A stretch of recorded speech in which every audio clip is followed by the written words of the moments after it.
1, 2, 3. 1, 2, 3. Test. So let me have you start by just telling me, introducing yourself in like 1 or 2 sentences. You know, your name, and you're also the chairwoman of president. So just Madam President to you. Madam, exactly right. So I'm going to call you Madam President for the rest of the interview. But just introduce yourself in 1 or 2 sentences. Okay. My name is Kathleen Anderson, and I am the president of the Women's Federation of Republican Women. Here in Utah? Here in Utah. Or is it a national organization? No, it's the Utah Federation of Republican Women. Do you want to introduce yourself again with Utah in it? Did I not say that? Really? Okay. Take 2. My name is Kathleen Anderson. I'm the president of the Utah Federation of Republican Women. Wonderful. So, Kathleen, or Madam President, let's start at the beginning and walk me through your political evolution if there's been one. Have you been, one other thing before I ask you the question. Because I'm off camera, I'm not going to be in the piece at all, so if possible, I'd like to have as much context in your answers as possible. So if I, for instance, said, are you a member of the LDS Church? Instead of just saying yes, you might say, yes, I'm a member of the LDS Church. Okay. Or, complete the... Do you want all that in my introduction? I'll give you that. No, it's fine. No, I'm just saying for in the future, all these questions I'm going to ask you, if you could try to complete the picture for me, since my question's not going to be part of it. Okay. So, walk me through your political evolution. Have you been a Republican your entire life, or is this something that you kind of grew into? I think I have been a Republican my entire life. In fact, I was recently telling someone that the first time I remember coming alive in school was in my 7th grade civics class, and it was as we were studying the election between Jimmy Carter and Ronald Reagan, and it sparked something in me at that time that flame never extinguished. And what is it about the Republican Party and conservative politics that was such a pull to you? Why are you still a member of? Well, first of all, I think for most people, if you come from a family where your parents are politically involved or active, that it is not uncommon for children to start to accept that their parents' political beliefs are their political beliefs. However, as you age and you study and you get an education and you're placed in life situations, it's like your religious faith. At some point, you need to stand on your own 2 feet and determine, are my parents' values my values? Are their political beliefs my beliefs? Are their testimonies my testimony? And you, I think with maturity, you realize, no, I can't always rely on what they think and what they feel, and you do find out those things for yourself. And for me, the LDS Church, as well as the Republican Party, are good fits for me, and I do espouse the standards and the beliefs and the platform of the party. So yes. So I want to come back to your faith and LDS in a minute or two, but let's start with the beginning of this election cycle. Have you always supported Donald Trump, or did you kind of come on board after your preferred primary candidate was knocked out of the race? I did not always support Donald Trump. I believe there were 17 candidates to start with.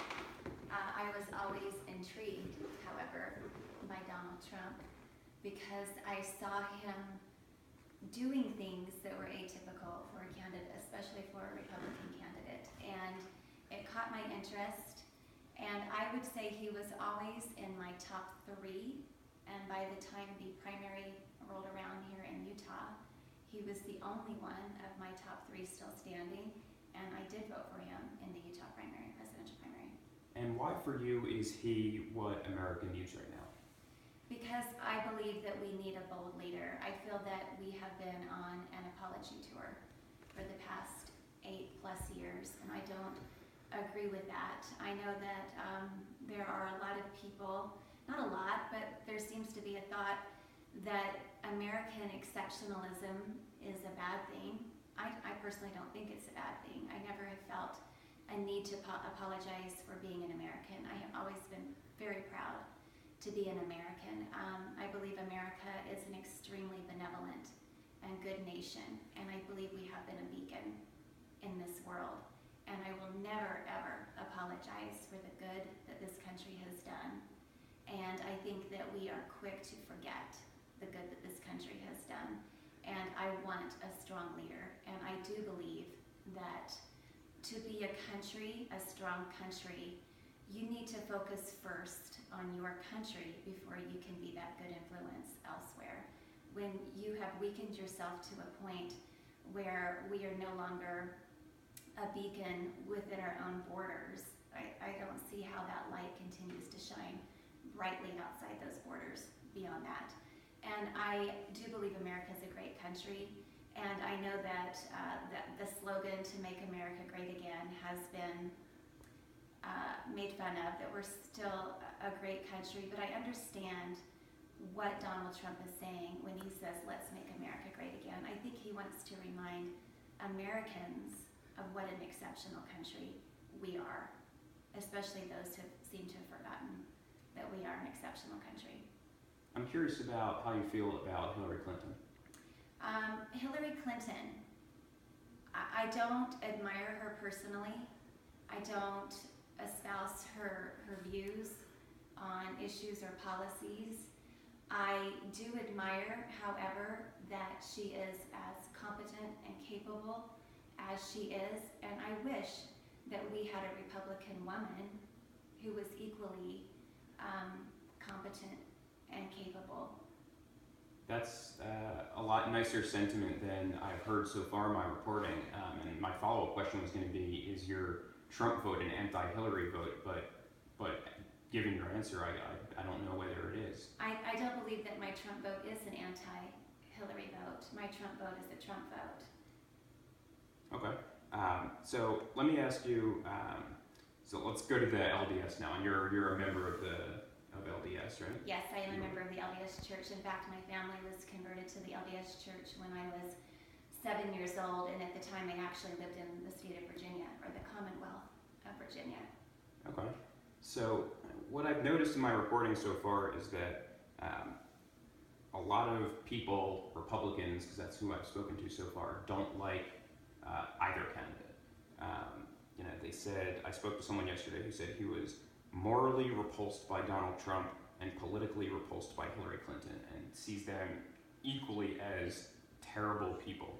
They can't decide where they stand or who they'll vote for because they're repulsed on both sides. What do you make of that? When people say that they are repulsed by either candidate or feel that this election is a choice between the lesser of two evils, that saddens me. It saddens me that people don't think that we had two more likable candidates to put forward at this time. However, I think you need to understand a couple of things. First of all, I heard someone the other day complain that the vetting process wasn't very good for Donald Trump. The vetting process is actually a voting process. And to disregard the fact that we had more people turn out on the Republican side to vote for Donald Trump in this election through the presidential primary than any other GOP candidate in history, I think that's amazing. And I don't think you can discount or discredit that. And I think to try to diminish it and to say that the vetting process or the voting process is inferior is a slap in the face to all those people who turned out to vote. And if you are able to inspire that many people to turn out and vote for you, especially in a race where you have so many candidates, cannot be discounted. And I think to discount that is disingenuous. And I think if you are basing your vote or your support on personalities, then I think you're missing the big picture. I think you need to go back and re-examine what issues and which policies are important to you, and to remind yourself, if you are a Republican, what it is about the Republican platform that resonates with you. You need to take the personality out of the equation and to remember that if this platform and if these policies and these issues are important to you, if you think they are important to the success of this nation, if they matter enough to you because you're voting for the future of your children and your grandchildren, then do not disregard the importance of those issues and those policies because you don't like someone. Quite frankly, I think it was a benefit in the past when you didn't have instantaneous messaging and reporting and media. And everything is so electronic and so pervasive today. I do not see a time that for any candidate going forward that you are going to find someone who is perfect or someone who hasn't made a mistake or said something that they regret. I know personally as a mother, I try so hard every day to be a good mother, to be a good wife, to be a good neighbor, to be a good friend, to be a good employee. There are so many roles and hats that I wear every single day, but I still go to bed on more nights than I care to count, feeling inadequate and that I failed somewhere along the way and knowing that I could have done better. But I wake up again the next day and I am human and I am infallible and I make mistakes. And sometimes I feel like that character in the movie Groundhog Day, Bill Murray, where you make the same mistakes and you start all over. And I wish that life were easier that way. But here's what I wish people would remember. When we make a mistake, we very much want other people to grant us mercy or grace or forgiveness or what have you. And when they do, we are so appreciative of that. And yet, it is so easy, it appears, for people to not extend that same grace or mercy or forgiveness to someone else who has made a mistake. Rather, we pass this judgment. And I don't think that judgment is always fair, and I think it's harsh, and I think it's extremely easy to do when you don't personally know someone. And I wish that we would be slower to judge and to kindle that anger, and I wish that we would just be kinder with one another than we are. So I think I understand what you're saying. I think I'm hearing that Trump has made some mistakes. He said some things he probably shouldn't have said, and that people shouldn't judge him entirely on that basis. They should see the bigger picture. And beyond that, that people should look at politics and over personality, like Supreme Court nominations, things like that, that matter to them. And so what I'm trying to get at, I guess, is that these people that I've talked to so far and this divide that I'm finding here is that you seem to have, you're having an easier time doing that, looking beyond the personality and focusing in on the politics, because politically you agree more with Donald Trump than you do with Hillary Clinton. But for some people, they just can't, they feel the same way politically as you, but they just can't look beyond the personality. And this is what a Republican told me yesterday. He said that Donald Trump is the antithesis of what it means to be a Mormon. And he said greed, vulgarity, pride, adultery. He said these are all things that he's engaged in that deep down in his core make him the antithesis of what he believes in from a religious standpoint and a moral standpoint. You're in the same church as the person who said that to me. Do you agree with that sentiment about Donald Trump? For me, I understand that there are members of the LDS Church and perhaps other religions who are morally repulsed by Donald Trump and some of his actions. Some people might find him vulgar, offensive, greedy,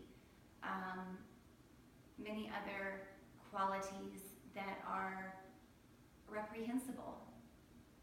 However, I think to hold everyone to the same standard is incorrect and unfair. I was most likely raised with a different set of values than Donald Trump was.